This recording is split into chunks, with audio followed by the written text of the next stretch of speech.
प्रिय विद्यार्थी PDS group online में आपका स्वागत है। मैं आपको कक्षा 12 की मैथ का आपका समाकलन अभ्यास पढ़ा रहा हूँ। तो समाकलन में आपका जो वीडियो है वह आपका ये 5 वीडियो है, 5वां वीडियो बन रहा है।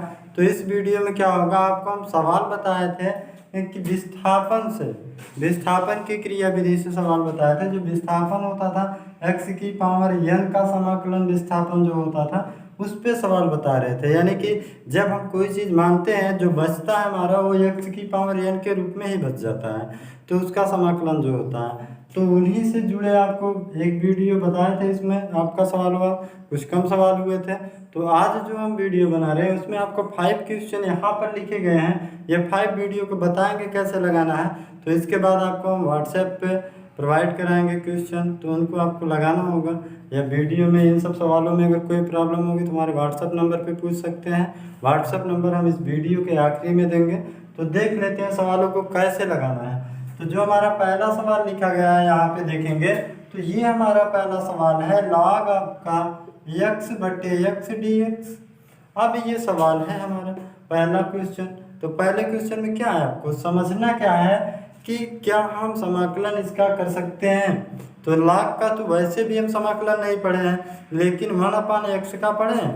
तो 1/x के रूप में है x, तो इसका तो कर सकते हैं। लेकिन हम जिनका समाकलन नहीं जानते उसी को मानना होता है। तो log का समाकलन नहीं जानते इसलिए मान लेते हैं। माना आपका हो जाएगा t बराबर log x। अब t बराबर log x होता है तो dt/dx बराबर 1/x इसका अवकलन हो जाता है।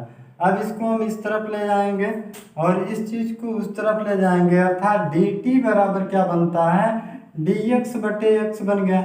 अब हम देखेंगे ये बट्टे में है, ये वही चीज लिखा है जो ये है, अर्थात हम इन दोनों को हटाकर dt को ला सकते हैं। तो इस सवाल में जाके जो बनेगा वह हो गया log के स्थान पर t रख सकते हैं, तो रख दिए। अब इतने के स्थान पे क्या रख सकते हैं, dt, तो dt भी हमारा आ गया। अब बन गया सवाल बिल्कुल छोटा। अब हम ये क्या है आपका जो अभी बता रहे थे x की पावर n इनके रूपों में, जब इनके रूपों में है तो क्या कर सकते हैं, हल कर लेते हैं। समाकलन क्या इसकी पावर 1 है, जब समाकलन करेंगे घात में 1 जुड़ता है, यानी कि आप पहले फार्मूले पे गौर करेंगे x की पावर n का समाकलन में, तो उस वहाँ पे क्या होता है x की पावर n+1/n+1। तो यही चीज़ यहाँ लग जाएगा, एक घात है और एक और जुड़ जाएगा तो 2 हो गया बटे 1+1, 2 हो जाएगा प्लस c होता है। अब जिसे हम t मान चुके होते हैं उसको लाना पड़ेगा यहाँ से यहाँ। तो ये हमारा क्या बन जाएगा, log आपका x है इसका होल स्क्वायर बटे 2+c के रूप में। तो यह हमारा क्या हो जाता है, आंसर। अब देखने में तो लग रहा था सवाल कि कैसे समाकलन होगा, लेकिन कितना बेहतर हुआ, यानी बहुत अच्छे से समझ में आया होगा, उम्मीद करते हैं। क्या करना है कि जिनका हम समाकलन नहीं जानते उसी को मान लेते हैं, जिसका समाकलन नहीं होता उसका अवकलन जरूर होता है। तो इसका समाकलन नहीं होगा तो इसका अवकलन कर लिए। अब अवकलन करने पर देखते हैं क्या विस्थापित होगा, अवकलन से मैच करा के इसे विस्थापित कर देते हैं, जो बचता है फिर उसका समाकलन हो जाता है। तो देखते हैं दूसरे सवाल को।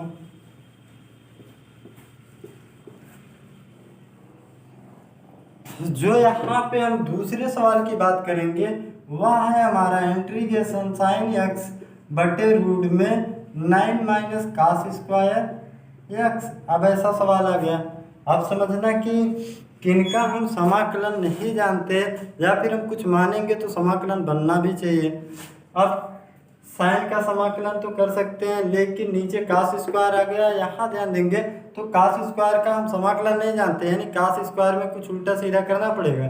हो सकता है कभी कभी क्या होता है अनजाने में, जब कोई चीज़ जानते ना रहो तो कुछ भी करने का विचार भी आता है मन में। तो हो सकता है आपके विचार में आए कि हम पूरे को t मान लेते हैं, पूरे को t मानेंगे तो ये भी स्थापित हो जाएगा और इसका अवकलन अलग से हो जाएगा। वहाँ पे भी बहुत सारी समस्या हो सकती है या नहीं भी होगी, तब समाकलन होगा अथवा नहीं होगा। तो उसके लिए क्या होता है, मान लो इतना सोचे ये बात तो ठीक होगी। लेकिन अगर हम ये कह दें कि cos x को t मान लेंगे तब कैसा बनेगा, cos x को t मान लेंगे तो एक फार्मूला होता है आपका, फार्मूले पे ध्यान देंगे तो इंटीग्रेशन डी एक्स बटे आपका रूट में ए स्क्वायर माइनस एक्स स्क्वायर। तो ये जो हमारा फार्मूला बनाता है वह बनाता है साइन इनवर्स एक्स बटे ए के रूप में, इस रूप में, अर्थात हम इसको टी मान लेंगे तो ऐसा बना देगा और साइन का अवकलन काश होता है विस्थापित हो जाएगा। तो यहाँ पे टी बराबर मानते हैं साइन काश एक्स। अब टी बराबर काश एक्स मान लिए तो यहाँ पे अवकलन कर देते हैं डी टी बटा डी एक्स बराबर काश एक्स का अवकलन क्या होता है माइनस साइन एक्स। अब ये उधर चला जाएगा, डी टी बराबर माइनस इधर ले लेते हैं तो साइन एक्स डी एक्स के रूप में बना। अब देखते हैं क्या क्या बन सकता है सवाल में। ये हमारा इतना क्या हो गया, विस्थापित हो जाता है ये क्या आपका माइनस डी टी में। अब ये माइनस डी टी में विस्थापित हो गया, माइनस हम पहले से ही बाहर ले लेते हैं।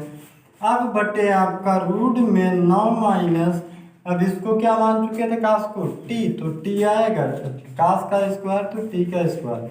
अब हम यहाँ पर देखेंगे हमारा यही सूत्र बना दिए बिल्कुल सेम टू सेम। तो यह हमारा क्या हो जाएगा, लिखेंगे यहाँ पे माइनस इतना बराबर क्या हो जाएगा साइन इनवर्स। अब x बटे ए होता है, ये हमारा क्या है 9 को हम कर सकते हैं क्या 3 के स्क्वायर के रूप में।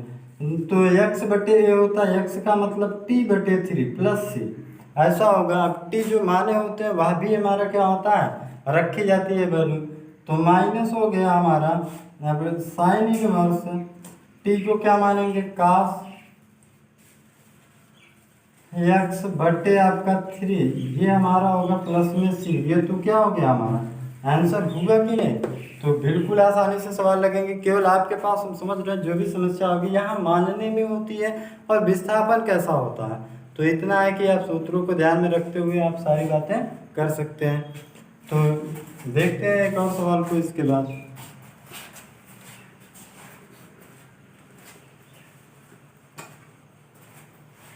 अब जो हमारे सामने थर्ड नंबर का क्वेश्चन है वह है x square sine x cube D x. अब यहाँ समझना इस सवाल में क्या है, हम किसको अवकलन किसका नहीं कर सकते, समाकलन। एक्स स्क्वायर का तो समाकलन जानते हैं, लेकिन यहाँ पर साइन एक्स का होना चाहिए, एक्स क्यूब आ गया। अब एक्स क्यूब हमारे लिए प्रॉब्लम है, तो क्या करते हैं माना t बराबर एक्स क्यूब, इसी को मान लेते हैं, यानी जिसका हम समाकलन नहीं जानते उसको मान लो। तो ये हो गया डी टी बटा डी एक्स बराबर अवकलन में 3x स्क्वायर, 3 को इस तरफ लाओ डी टी बटे 3 हो गया बराबर एक्स स्क्वायर डी एक्स, ये बन गया। अब हमारा एक्स स्क्वायर डी एक्स ये दोनों चीज़ें क्या हो जाता है डी टी बटे 3 में विस्थापित हो गए। तो यहाँ पे क्या हो जाएगा साइन आपका एक्स क्यूब को क्या मान चुके हैं टी, तो टी आया हमारा। अब इसके बाद क्या हो गया, ये दोनों विस्थापित हो गए डी टी बटे 3 में, तो 1/3 कॉमन हो गया, तो बचता क्या है साइन टी डी टी। अब sine d t d t आपका जो बचता है, तो साइन टी का अवकलन क्या होता है आपका माइनस कास। अब साइन टी का अवकलन माइनस कास होता है, तो यहाँ पे क्या हो जाएगा 1/3। अब माइनस कास के लिए माइनस कास टी प्लस सी। अब 1 यहाँ पे देख लेते हैं 1/3 कास आपका टी किसको मान चुके हैं यहाँ पे एक्स क्यूब, तो एक्स क्यूब प्लस सी। तो इस प्रकार से आंसर हो जाता है, यानी कि अगर आपको सूत्र याद है तो सवाल बनने में कोई प्रॉब्लम नहीं है। तो ये आपका हो गया। इसके बाद देख लेते हैं 4 नंबर का क्वेश्चन।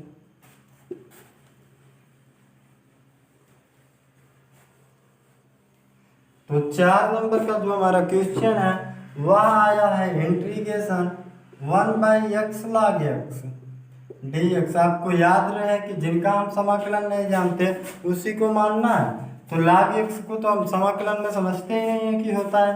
तो यहाँ पे माना t बराबर log x, अब t को मान लिए log x, तो अब अवकलन भी होना चाहिए dt बटे dx बराबर 1/x। अब ये उधर चला गया dt बराबर क्या हो जाएगा dx बटे x। अब समझना यहाँ पे x आपका बटे का और dx जो होता है, यानी इसको जो ऐसे लिखा गया सवाल में, इसे हम ऐसा भी कर सकते थे ये चीज़। तो ये हमारा क्या हो गया यही चीज़ है, तो ये बदल गया dt में। अब हमारा क्या बनता है यहाँ पे, ये हो गया डी टी बट्टे लाग एक्स को क्या मान चुके हैं यहाँ पे टी, तो टी हो गया।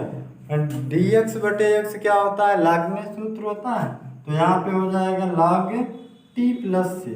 अब लाग आपका टी किसको मान चुके हैं यहाँ पे, आपका लाग एक्स को, लाग और लाग आपका एक्स प्लस सी के रूप में। तो ये हमारा आंसर हो गया, ये भी आसानी से लग गया। अब आखिरी सवाल को देख लेते हैं।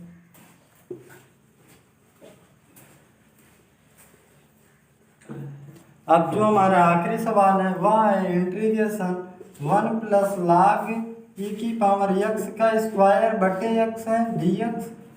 अब यहाँ समझना 1/x का तो हम जानते हैं इंटीग्रेशन, लेकिन ये ब्रैकेट वाले का तो नहीं जानते, तो ब्रैकेट वाले क्यों मान लेते हैं, मान लेते हैं t बराबर 1 प्लस लाग ई की पावर एक्स हो या एक्स की ई की पावर एक्स हो या लाग एक्स हो, वो की बात होती है। तो यहाँ पे अवकलन कर लेते हैं डी टी बटे डी एक्स बराबर 1 का अवकलन 0, इसका 1/x, डी टी बराबर क्या हो गया डी एक्स बटे एक्स। अब आप देखेंगे तो ये हमारा और ये दोनों चीज़ें विस्थापित हो गई, डी टी में इसको टी मान चुके हैं, तो ये हमारा टी का स्क्वायर बन जाएगा, यहाँ टी रखेंगे स्क्वायर है तो, बाकी आपका डी टी में। अब समाकलन में क्या होता है, ऐसे में बीजगणितीय फंक्शन घातें जुड़ती हैं, टी क्यू बटे में भी 3 प्लस से। अब टी जिसको मान चुके हैं 1 प्लस लाग आपका ई की पावर एक्स इसकी पावर 3 बटे आपका 3 प्लस से। तो ये हमारा क्या हो गया, आंसर हो जाता है। तो उम्मीद करते हैं ये समझ में आया होगा, या आपको इनमें समस्या है तो पूछ सकते हैं। हमारा व्हाट्सएप नंबर है 8127148433। तो आज की वीडियो में बस इतना ही, धन्यवाद। सब्सक्राइब कीजिए हमारे चैनल को और बेल दबाना ना भूलें ताकि अगले वीडियो का नोटिफिकेशन आपको आसानी से मिल सके।